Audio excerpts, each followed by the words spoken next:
Internet के इस युग में जन्मी और स्मार्टफोन की स्क्रीन पर पली बढ़ी यही है जनरेशन जी। ईयर 1997 से 2012 के बीच जन्मे ये युवा आज दुनिया के ट्रेंड सेटर हैं। इनके हाथ में मोबाइल है, दिमाग में स्टार्टअप के आइडिया है और दिल में बदलाव का जज्बा है। जेन जी को कहते हैं डिजिटल नेटिक्स, क्योंकि ये पहली ऐसी पीढ़ी है जिसने बचपन से ही इंटरनेट, सोशल मीडिया और टेक्नोलॉजी को अपनी जिंदगी का हिस्सा बना लिया। इंस्टाग्राम, यूट्यूब, टिकटॉक, यही इनकी दुनिया है। फैशन, ब्यूटी, लाइफस्टाइल या फिर पॉलिटिक्स, हर जगह जेन जी का प्रभाव साफ दिखता है। ये पीढ़ी नौकरी से ज्यादा आजादी चाहती है। फीलिंग्स, स्टार्टअप और कंटेंट क्रिएशन के साथ साथ फ्रीलांसिंग, यही इनकी पहचान है। सिर्फ इतना ही नहीं, जेन जी है बेहद सजग। ये खरीदारी करते हैं और खरीदारी के वक्त ब्रांड से ईमानदारी और पर्यावरण के लिए जिम्मेदारी की उम्मीद भी करते हैं। लेकिन दूसरी तरफ ये पीढ़ी मानसिक स्वास्थ्य, सोशल मीडिया, प्रेशर और परफॉर्मेंस की दौड़ से जूझ भी रही है। फिर भी इन्हें चेंज मेकर जनरेशन कहा जाता है, क्योंकि ये सोचते हैं ग्लोबल, बोलते हैं खुलकर और जीते हैं अपने तरीके से। ये है जेन जी, एक ऐसी ताकत जिसने दुनिया को डिजिटल रफ्तार दी है। आने वाले कल को भी बदलने का हौसला इस जेन जी ने रखा है। जेन जी कौन है, आपको ये बताते हैं। इन्हें डिजिटल नेटिक्स भी कहा जाता है। 97 से 2012 के बीच पैदा हुए बच्चे जिनकी उम्र करीब करीब 13 से 28 साल के बीच हो, इनको जेन जी कहते हैं। अब आप ये समझिए कि जेन जी की खासियत क्या है। उनकी खासियत है इंटरनेट, स्मार्टफोन, सोशल मीडिया के साथ बढ़ी हुई TikTok, Instagram, YouTube, Snapchat, live, ये तमाम चीजें इनकी लाइफ का बहुत अहम हिस्सा हैं। इन्हें सचेत उपभोक्ता भी कहा जाता है। ये प्रोडक्ट्स चुनते समय ट्रेंड्स को ध्यान में रखते हैं। नौकरी से ज्यादा फ्रीलांसिंग और स्टार्टअप्स की तरफ आकर्षित होते हैं। इनकी सोच ग्लोबल है, स्टाइल और पसंद बेहद पर्सनलाइज है। ये है आज का जेन जी। इनके प्रमुख गुण क्या होते हैं, ये भी समझिएगा। टेक्नोलॉजी में हमसे आपसे बहुत आगे होंगे, बेहद तेज हैं, मल्टीटास्किंग में माहिर होते हैं, ट्रेंड बनाने और बदलने में आगे होते हैं, पहचान और अभिव्यक्ति के प्रति बेहद सजग होते हैं।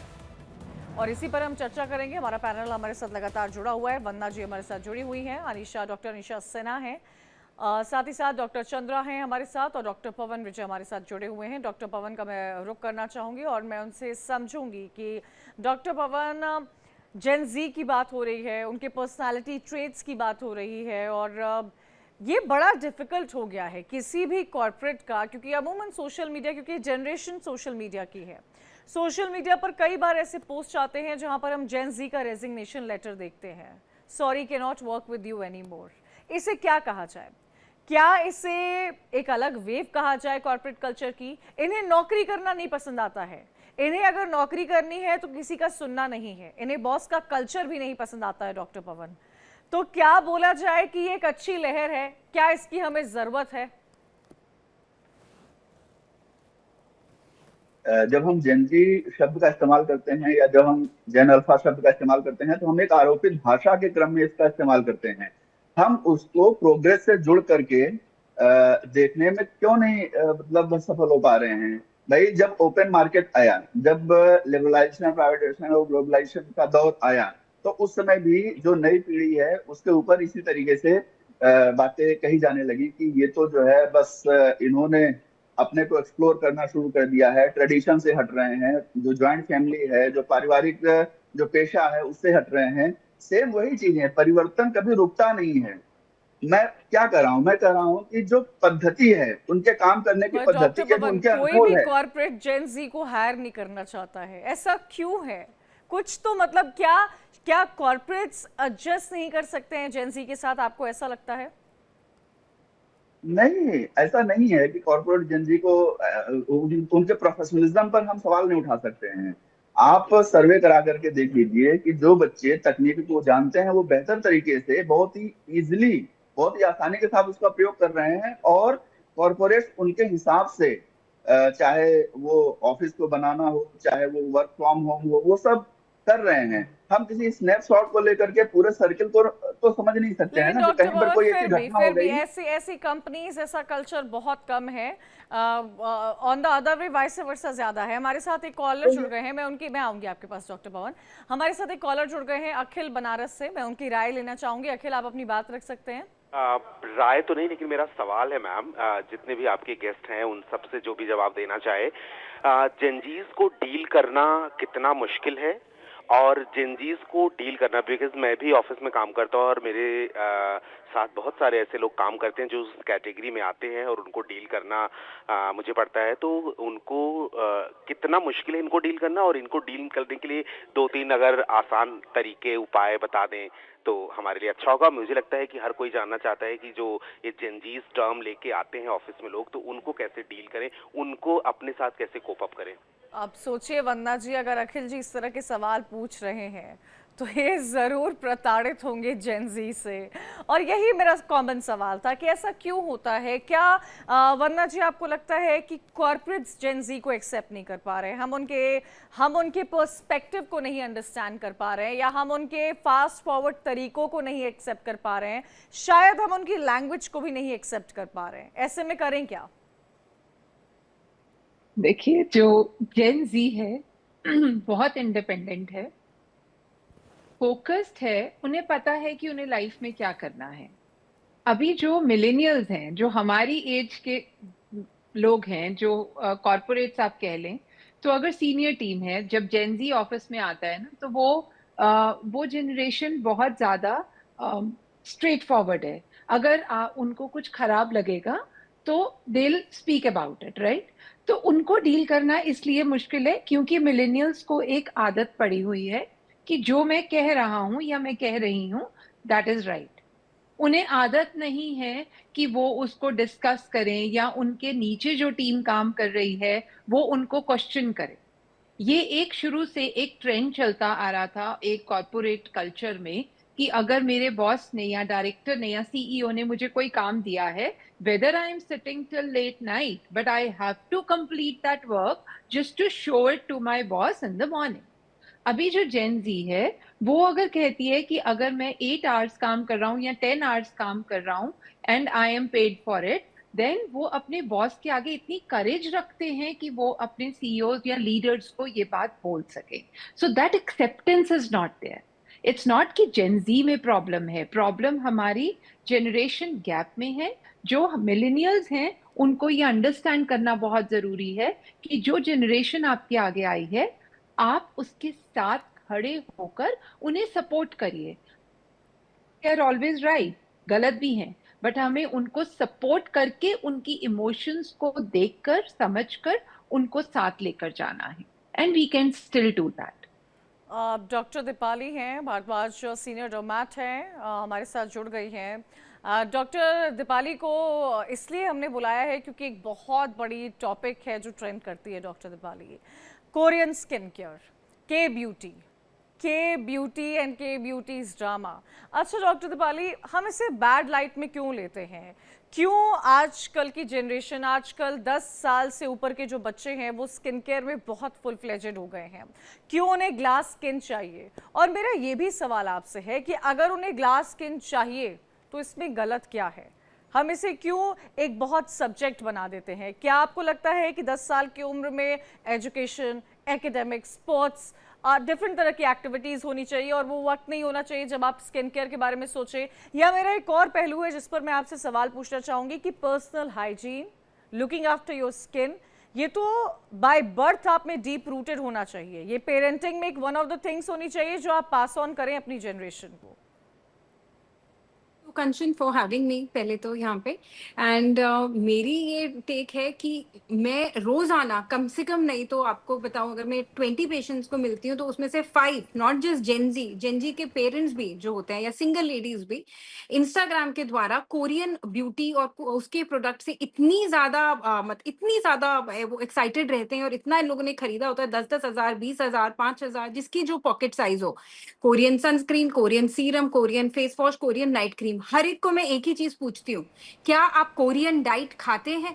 कोरियन डाइट में हर चीज ठंडी, गैस पे ना के बराबर बना हुआ खाना, ना कोई स्पाइसेस, खूब पानी, ठंडी चाय या कॉफी बिल्कुल आइस से भरी हुई पूरे साल पीना, कितनी वो एक्सरसाइज करते हैं, उस सब के बिना लोग, हमारे इंडियंस पागल हो गए हैं, वो भूल गए हमारी आयुर्वेदिक इंडियन अच्छी साइंटिफिक क्रीम्स की, इंडियन प्रोडक्ट्स की, और वो कोरियन के ब्यूटी और के ड्रामास भी आपने बहुत ठीक कहा, ये लोग के ड्रामा इतना वॉच करते हैं, के पॉप के लिए इतना क्रेजी, इट्स अ ट्रेंड, क्योंकि उनकी गवर्नमेंट भी उन्हें सपोर्ट करती है।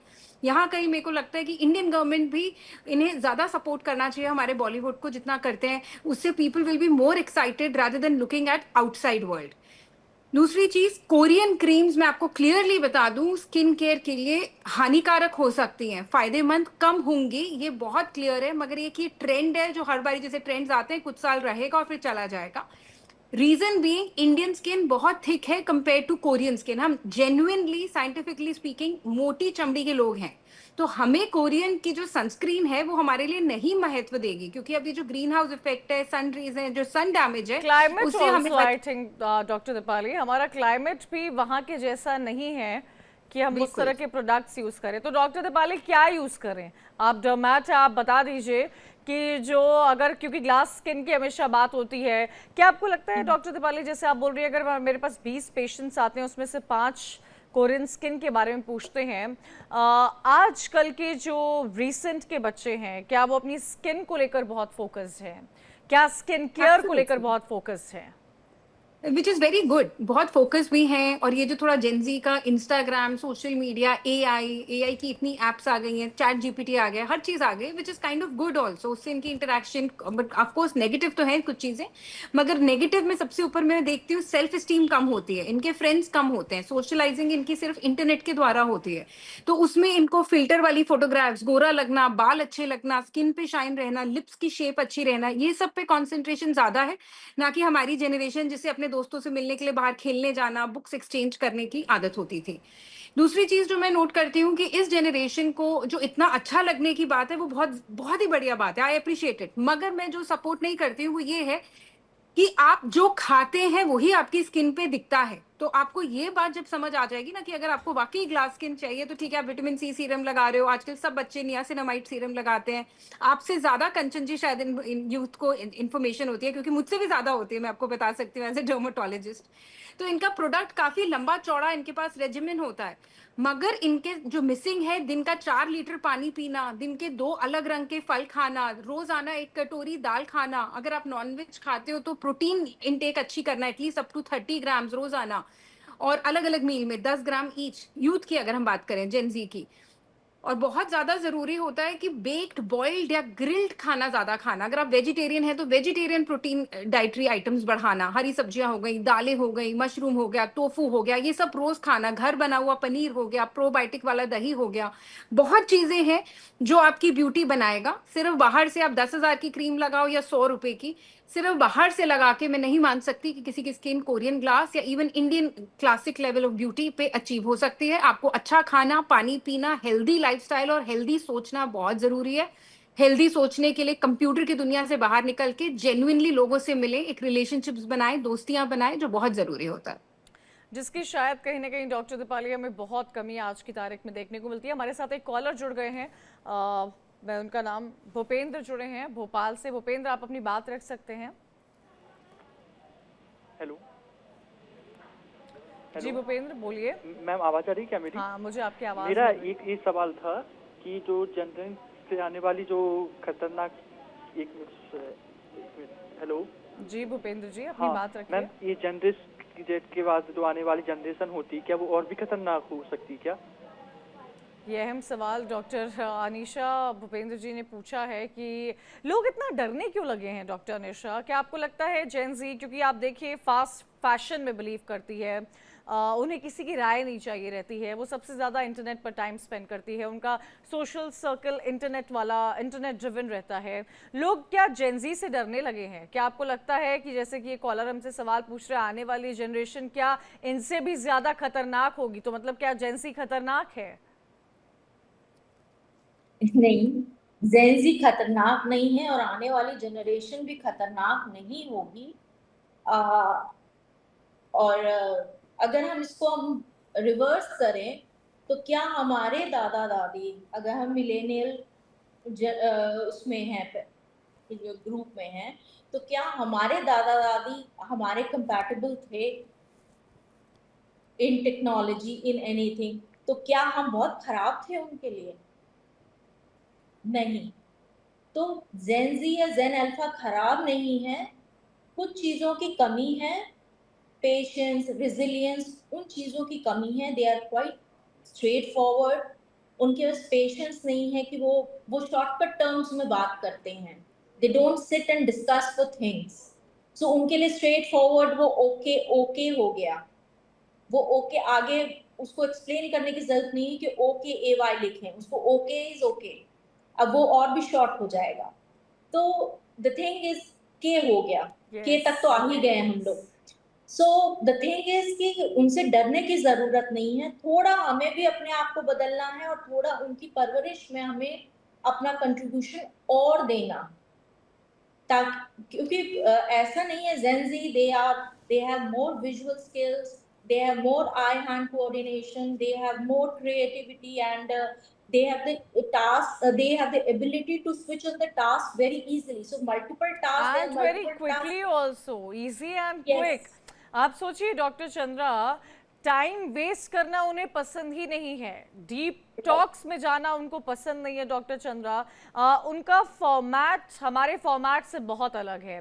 मैं ये भी आपसे जानना चाहती हूँ डॉक्टर चंद्रा कि तो क्या हुआ अगर उन्हें कॉर्पोरेट कल्चर्स नहीं पसंद आते हैं? तो क्या हुआ अगर वो फास्ट फैशन में बिलीव करते हैं? तो क्या हुआ अगर वो स्ट्रेट फॉरवर्ड है? इन चीज़ों को एक्सेप्टेंस क्या नहीं मिल पा रहा है? देखिएगा, ये बात आपकी सही है, लेकिन थोड़ी एक बार मैं अलग बात कहना चाहूंगा कि अगर सब चीजें अगर वो नेट पे या इसी पे ढूंढेंगे तो उनका जो दिमाग है वो फिर क्या करेगा। आज जैसे चैट जीपीटी, कुछ भी चाहिए आपको चैट जीपीटी चले जाइएगा।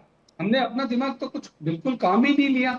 तो इसको थोड़ा सा रोकना, मैंने पहले भी आपको कहा है, वो जरूरी है। वो आगे बढ़े, तकनीक के साथ बढ़े, लेकिन दूसरी चीजों को जो आपका खुद का, अब जैसे अभी मैडम ने कहा कि ये सब चीजें उनको करनी चाहिए, तो जो फिजिकल चीजें हैं वो तो रह ही जाएगी, मेंटल चीजें हैं वो रह ही जाएगी। सब चीजें अगर हम थ्रू नेट से लेंगे या उससे लेंगे तो फिर उनका खुद का दिमाग का विकास कैसे हो यानी पाएगा। मेंटल तो सब चीजें एक्सरसाइज नहीं नहीं, हो पाएगी, राइट?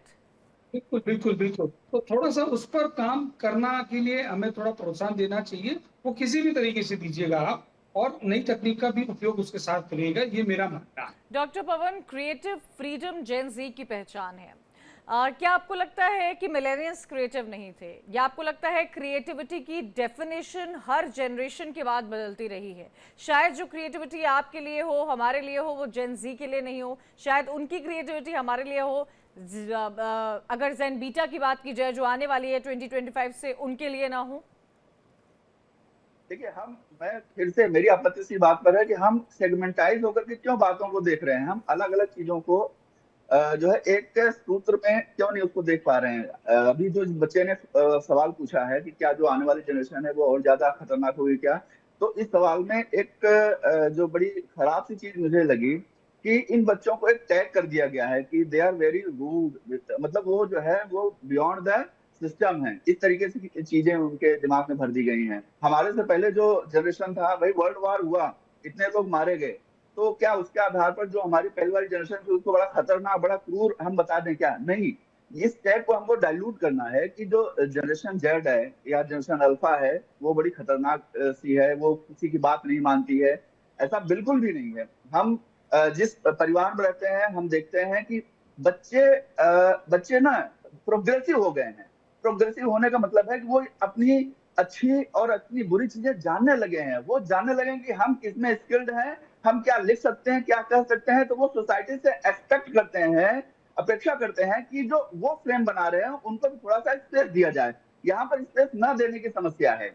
और जो तीसरी बात है, जो अभी चंद्रशेखर जी कह रहे थे कि जो चैट जीपीटी से जो ज्ञान उनको मिल रहा है, मैं निश्चित रूप से इस बात के फेवर में हूँ, इस बात के पक्ष में हूँ कि जो परिवार है वो अपनी भूमिका को और अच्छे तरीके से निभाए। अगर अपने भूमिका अगर निभाता पेट्रोल है पवन तो जी, बच्चे मुझे लगता इमोशनली है कि ये सब कुछ घूम फिर कर पेरेंटिंग पे आता है और पेरेंटिंग का बहुत बड़ा हिस्सा, बहुत बड़ा योगदान होता है। क्या केवल पेरेंटिंग नहीं, केवल पेरेंटिंग नहीं, यस पेरेंटिंग नहीं, पेरेंटिंग के अलावा जो हमारे कल्चरल इंस्टीट्यूट हैं, जो हमारी सोशल डेफिनेटली कंट्रोल की एजेंसियां हैं, जो हमारे एजुकेशनल एजेंसियां हैं, इन सबको मिलकर एक समन्वय बना करके काम करना पड़ेगा और इसी के आधार पर हम कोई सोल्यूशन दे सकते हैं। हमने पेरेंटिंग बहुत अच्छी की, जा करके स्कूल में उसको कोई और माहौल मिल गया, फिर क्या करेंगे आप?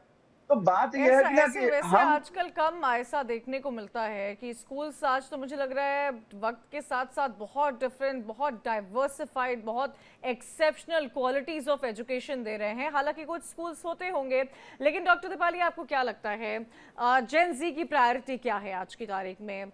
Skin care, health, diet, fashion, fast fashion and freedom?